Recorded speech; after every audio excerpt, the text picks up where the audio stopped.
اور ہم پھر کہتے ہیں کہ اللہ سے ڈرتے رہو، بے شک اللہ تمہارے سب اعمال سے خبردار ہے۔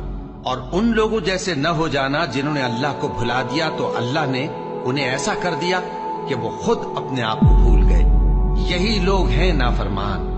اہل دوزخ اور اہل بہشت برابر نہیں، اہل بہشت ہی کامیابی حاصل کرنے والے ہیں۔ اگر ہم یہ قرآن کسی پہاڑ پر نازل کرتے تو تم اس کو دیکھتے کہ اللہ کے خوف سے دبا اور پھٹا جاتا ہے۔ اور یہ مثالیں ہم لوگوں کے لیے بیان کرتے ہیں تاکہ وہ غور کریں۔ وہی اللہ ہے جس کے سوا کوئی معبود نہیں، پوشیدہ اور ظاہر کا جاننے والا، وہ بڑا مہربان ہے، نہایت رحم والا ہے۔